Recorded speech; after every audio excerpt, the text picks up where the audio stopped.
Hello students, welcome to our YouTube channel Commerce Solution. I am Achal Rajvanshi. We are starting our second topic of government budget. आज हम अपना second topic of government budget start करेंगे और second topic बहुत ही most important topic है. क्यों है? क्योंकि आपका इसमें ऑब्जेक्टिव आ जाते हैं. जो भी गवर्नमेंट के उद्देश्य होते हैं, ऑब्जेक्टिव्स होते हैं, क्यों गवर्नमेंट बजट बना रही है, उसके ऑब्जेक्टिव्स क्या हैं, वो आज हम इसमें पढ़ेंगे. सही है. तो सबसे पहला ऑब्जेक्टिव होता है इसमें GDP growth. GDP growth. GDP growth से हम क्या समझते हैं? जीडीपी ग्रोथ से हम एक चीज़ समझते हैं.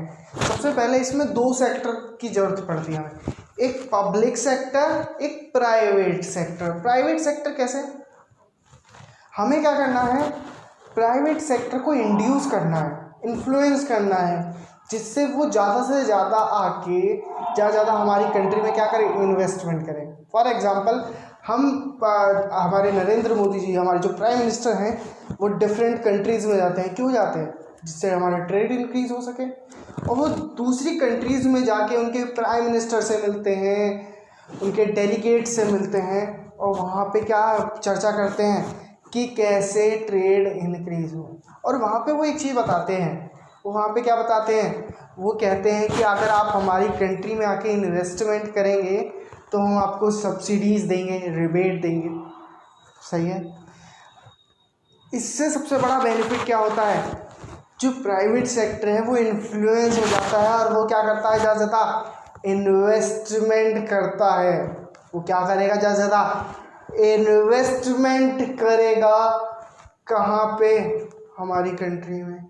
हमारी कंट्री में अगर ज़्यादा इन्वेस्टमेंट होगा तो एम्प्लॉयमेंट भी बढ़ेगी, और एम्प्लॉयमेंट बढ़ेगी तो जीडीपी भी इंक्रीज होगी. पब्लिक सेक्टर क्या रोल करता है? पब्लिक सेक्टर एक्सपेंडिचर करता है, खर्चे करता है. क्या खर्चे करता है? कौन से खर्चे करता है? वो खर्चे करता है, ऐसे खर्चे करता है जिससे जितने भी प्राइवेट सेक्टर हैं वो इंड्यूस हो जाए, वो इन्फ्लुएंस हो जाए, और वो हमारी कंट्री में आके इन्वेस्टमेंट कर सकें. वो हमारी कंट्री में आके इन्वेस्टमेंट कर सकें. इस वजह से वो क्या करता है? इन्फ्लुएंस करता है. दो चीज़ों की वजह से हमारी जीडीपी इंक्रीज होती है. Public sector, private sector. सही है. दो चीज़ों की वजह से, पब्लिक सेक्टर और प्राइवेट सेक्टर. पब्लिक सेक्टर क्या करेगी? एक्सपेंडिचर करेगी, और इस एक्सपेंडिचर की वजह से प्राइवेट सेक्टर इन्फ्लुएंस्ड होगा और ज़्यादा क्या करेगा? इन्वेस्टमेंट करेगा. वो इन्वेस्टमेंट करेगा तो सबसे बड़ा बेनिफिट क्या होगा? सबसे बड़ा बेनिफिट क्या होगा? सबसे बड़ा बेनिफिट ये होगा कि आपकी जीडीपी इंक्रीज हो जाएगी. और हमारा ऑब्जेक्टिव भी यही है कि हमारा जीडीपी क्या हो जाए? इंक्रीज हो जाए. सही है. दूसरा आ जाता है आपका allocation of resources. Allocation of resources. Allocation of resources क्या होता है? हम यहाँ ये पढ़ेंगे कि हम रिसोर्सेज को ऐसे एलोकेट करें कि हमारा प्रॉफिट मैक्सिमाइजेशन भी हो सके और सोशल वेलफेयर भी हो सके. कैसे करें?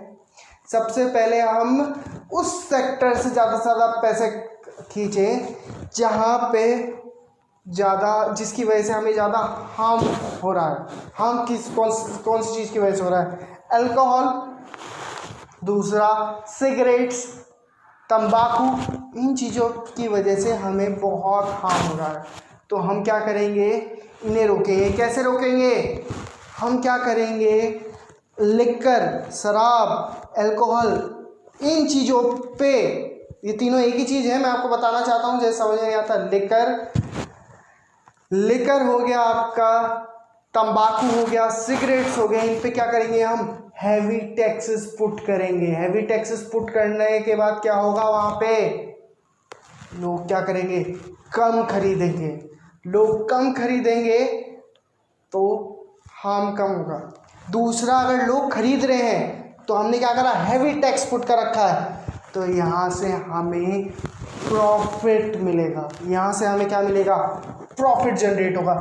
जब प्रॉफिट जनरेट होगा तो हम क्या करेंगे, उस प्रॉफिट को ऐसे सेक्टर में इन्वेस्ट करेंगे जहाँ पे लोग सोशल वेलफेयर कर रहे हैं। सोशल वेलफेयर कैसे कर रहे हैं, आपने देखा होगा बहुत सारे खादी प्रोडक्ट, खादी कंपनियां होती हैं, हम क्या करेंगे, उन्हें सब्सिडीज़ प्रोवाइड करेंगे, टैक्स पे छूट देंगे, टैक्स रिबेट देंगे। टैक्स रिबेट क्या होता है, टैक्स पे छूट देना, वो करेंगे हम। दूसरा टॉपिक सही है, हम क्या कर रहे हैं, यहाँ पे रिसोर्सेज को ऐसे एलोकेट करेंगे कि हमारा प्रॉफिट मैक्सिमाइजेशन भी हो और सोशल वेलफेयर भी हो। सही है। तीसरा पॉइंट आ जाता है हमारा redistribution of income and wealth. दोबारा रीडिस्ट्रीब्यूट कर दें इनकम और वेल्थ, ये कैसे हो सकता है, ध्यान से सुनना। अब आपने देखा होगा जो रिच होते हैं और गरीब होते हैं, दोनों में फ़र्क होता है। अमीर अमीर हो रहा है, गरीब और गरीब हो रहा है। ऐसा क्यों, क्योंकि हमने क्या कर रखा है, सबके लिए सेम टैक्स पॉलिसी है, सबके लिए सेम चीज़ें हैं, इस वजह से भी होता होगा। पर अब आपने देखा सरकार ने अपने पॉलिसीज़, अपने बजट में बहुत सारी छूट दी हैं कि जो भी गरीब आदमी हैं उन्हें क्या मिलेगा, बीपीएल कार्ड पे, राशन कार्ड्स पे आपने देखा होगा बिलो द पॉवर्टी लाइन, ये जो गरीबी रेखा से नीचे के लोग होते हैं उन्हें क्या मिलते हैं, खाने पीने की चीज़ें मिलती हैं। सरकार अपने पास से तो पैसा लाएगी नहीं, वो कैसे पैसा लाएगी, जो भी रिचर सेक्शन है, रिचर सेक्शन का मतलब जो भी रिचर सेक्शन है वो उनसे क्या करेगी, हैवी टैक्सेस पुट करेगी। हैवी टैक्सेस पुट करने के बाद क्या करेगी, वो पैसा कहाँ लगाएगी, वो पैसा लगाएगी पीपीएल शॉप्स या राशन शॉप्स पे, गरीब आदमियों को फ्री मुफ्त राशन बांटेगी। इससे सबसे बड़ा बेनिफिट क्या हो जाता है, सबसे बड़ा बेनिफिट ये होगा, हम अमीरों से पैसा ले रहे हैं और गरीबों में बांट रहे हैं। सही है, इससे थोड़ा बहुत तो बैलेंस होगा, बट मैं ये नहीं कह सकता कि अमीर अब भी अमीर ही रहेगा और गरीब अब भी गरीब ही रहेगा। बस गवर्नमेंट बजट का ऑब्जेक्टिव होता है कि हम कुछ ऐसी पॉलिसी बनाएं कि जो अमीर और गरीब में डिफरेंस है वो ख़त्म हो जाए। अमीर और गरीब में जो डिफरेंस है वो कई हद तक ख़त्म हो जाए, इस वजह से पॉलिसी बनाई जाती है।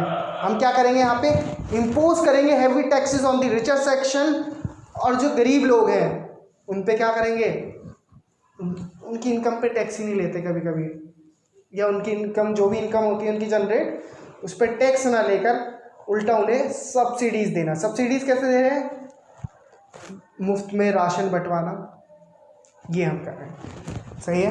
फोर्थ आ जाता है बैलेंस्ड रीजनल ग्रोथ। आपने देखा होगा, मैं 2 स्टेट्स की बात करूँगा यहाँ पे, एक दिल्ली की बात करूँगा मैं, एक बिहार की बात करूँगा यहाँ पे मैं। दिल्ली और बिहार में एक डिफरेंस होता है, दिल्ली एक बहुत ही अर्बनाइज स्टेट है, बिहार भी हो गया urbanise state, but as comparison to Delhi, Delhi क्या है, आज भी बहुत अच्छा स्टेट है, वहाँ पे हर एक फैसिलिटी आपको मिलेगी दिल्ली में, as comparison to the Bihar. Bihar में आपको कोई फैसिलिटी नहीं मिलेगी, कुछ नहीं मिलेगा, मिलेगा नहीं। तो दोनों ही चीज़ों में हमने देखा, बिहार में हमें क्या मिल रहा है, कुछ नहीं मिल रहा as comparison to the Delhi, मिलता है पर रीजन वाइज क्या हो गया, वहाँ डिफरेंस हो गया। वो डिफरेंस को मिटाने के लिए सरकार एक चीज़ लाई है, क्या लाई है, स्पेशल इकोनॉमिक जोन। ये आपने 10th क्लास में पढ़ा होगा, special economic zone, SZ। Special economic zones होते क्या हैं, सरकार के द्वारा कुछ ऐसी जगहों पे स्पेशल इकोनॉमिक जोन लगाए जाते हैं जहाँ पे क्या होती है, बहुत ही पिछड़ा हुआ ये जगह होती है, जैसे पिछड़ी भी जगह होती हैं बिहार की कुछ बहुत ही पिछड़ी हुई जगह होंगी, वहाँ पे स्पेशल इकोनॉमिक जोन सेटअप होगा। और स्पेशल इकोनॉमिक जोन्स का मतलब क्या होता है? 24 घंटे बिजली, 24 घंटे लाइट। अगर आप उस सेक्टर में, सपोज बिहार की एक जगह मैं ले रहा हूँ, बिहार की एक जगह का नाम ले रहा हूँ समस्तीपुर। समस्तीपुर एक बहुत ही पिछड़ी हुई जगह है और वहाँ पे सरकार ने क्या करा? स्पेशल इकोनॉमिक जोन सेटअप करा। स्पेशल इकोनॉमिक जोन सेटअप करा। वहाँ पे सेटअप करने के बाद जितनी भी प्राइवेट कंपनी थी, अब क्या करेंगी? वहाँ पे इन्फ्लुएंस्ड हो जाएंगी। वो क्या करेंगी? यहाँ पे इन्वेस्टमेंट करेंगी। इन्वेस्टमेंट करने से बेनिफिट क्या हो गया? वहाँ पे एम्प्लॉयमेंट जनरेट होगी। सही है। क्यों इन्वेस्टमेंट करने के लिए इन्फ्लुएंस होंगी या बहुत उत्साहित होंगी? इस वजह से कि 24 घंटे बिजली, 24 घंटे वाटर सप्लाई, हर एक फैसिलिटी उन्हें वहाँ पे मिलेगी। लास्ट नॉट द लीस्ट, वहाँ पे उन्हें क्या मिलेगा? बहुत ज़्यादा टैक्स रिबेट या टैक्स पे बहुत ज़्यादा छूट मिलेगी। इस वजह से वो एरिया क्या हो जाएगा? विकसित हो जाएगा। इस वजह से सरकार क्या करती है? स्पेशल इकोनॉमिक जोन सेटअप करती है। इसे सेटअप करने की वजह से जो रीजनल ग्रोथ है वो क्या हो जाती है? ख़त्म हो जाती है। रीजनल डिस्पैरिटीज़ होती हैं वो बिल्कुल ख़त्म हो जाती है। अब बात आती है एम्प्लॉयमेंट अपॉर्चुनिटी। गवर्नमेंट बजट हमेशा कुछ ना कुछ अपने गवर्नमेंट बजट में पॉलिसीज ऐसी बनाती है, कुछ प्लान्स बनाती हैं। उसमें एक जैसे मनरेगा, मनरेगा के बारे में हमने पढ़ा भी है। मनरेगा क्या प्रोवाइड करती है? 365 दिन में से 365 दिन में से डेज में से 365 दिन में से 100 डेज की गारंटेड एम्प्लॉयमेंट देती है। 365 डेज हैं यहाँ पे, उनमें से 100 दिन की गारंटेड एम्प्लॉयमेंट देती है। ये पॉलिसी है, पॉलिसी बनाई गई है। क्यों बनाई गई है? जिससे हमारी एम्प्लॉयमेंट इंक्रीज हो। इसको बनाने का एक ही मकसद है कि हमारा ग्रोथ रहे, हमारी कंट्री की ग्रोथ हो। और आपने ये भी देखा होगा कि अगर ये पॉलिसी लाती है गवर्नमेंट, या अभी इस वक्त मनरेगा चल रही है, मनरेगा में क्या है कि अगर कोई वर्कर है तो उसे 365 दिन में से 100 दिन की गारंटेड एम्प्लॉयमेंट जरूर मिलेगी। गारंटेड एम्प्लॉयमेंट से क्या बेनिफिट होगा? वो बेचारा जो भी गरीब मजदूर है वो अपनी दिनचर्या चला पाएगा या अपना रोजाना का खर्चा चला पाएगा, उसका लिविंग ऑफ स्टैंडर्ड इंक्रीज होगा। ये हमारा 5th वाला था, एम्प्लॉयमेंट अपॉर्चुनिटी। इसमें हम पॉलिसीज़, गवर्नमेंट पॉलिसीज़, नए नए प्लान्स बनाती है जो कि वो अप्लाई करती है। अब आ जाता है इकोनॉमिक स्टेबिलिटी। बहुत थोड़ा डिफ़िकल्ट है पर समझेंगे तो आपको समझ में आ जाएगा। अब आपने देखा होगा कोरोना वायरस चल रहा है इस टाइम, आप सबको पता है। तो इस समय एक बहुत बड़ी प्रॉब्लम चल रही है कि जो गुड्स हैं, जो एसेंशियल गुड्स हैं, कभी कभी हमें नहीं मिल पाते। जिस चीज़ की हमें ज़रूरत होती है कभी कभी वो नहीं मिल पाती। क्यों नहीं मिल पाती? क्योंकि उसकी सप्लाई कम है। क्योंकि उसकी सप्लाई कम है, इस वजह से हमें नहीं मिल पाती। सप्लाई क्या है? कम है। और डिमांड क्या है? डिमांड इंक्रीज है, या डिमांड बहुत ज़्यादा है। सप्लाई तो बहुत कम है और डिमांड बहुत ज़्यादा है। सही है। हमें मेंटेन करना है, हमें क्या करना है? डिमांड और सप्लाई को इक्वल करना है, स्टेबल करना है। डिमांड और सप्लाई को स्टेबल करना है। सही है। ये स्टेबल कैसे करेंगे वो हम देखते हैं। दो सिचुएशन मैंने आपको पहले भी बताई थी। एक होती है इन्फ्लेशन, एक होती है डिफ्लेशन। एक इन्फ्लेशन एक वो सिचुएशन होती है जहाँ पे आपकी जो बिजनेस साइकिल है, बिजनेस साइकिल का मतलब जो आपकी व्यापार, जैसे आप व्यापार कर रहे हैं, आप बिजनेस कर रहे हैं, वो बिजनेस एक टाइम पे क्या होगा, बहुत तेज़ी से चलेगा। सही है, अगर इन्फ्लेशन के टाइम में। ऐसा क्यों? क्योंकि मनी की सप्लाई क्या होगी, बहुत तेज होगी।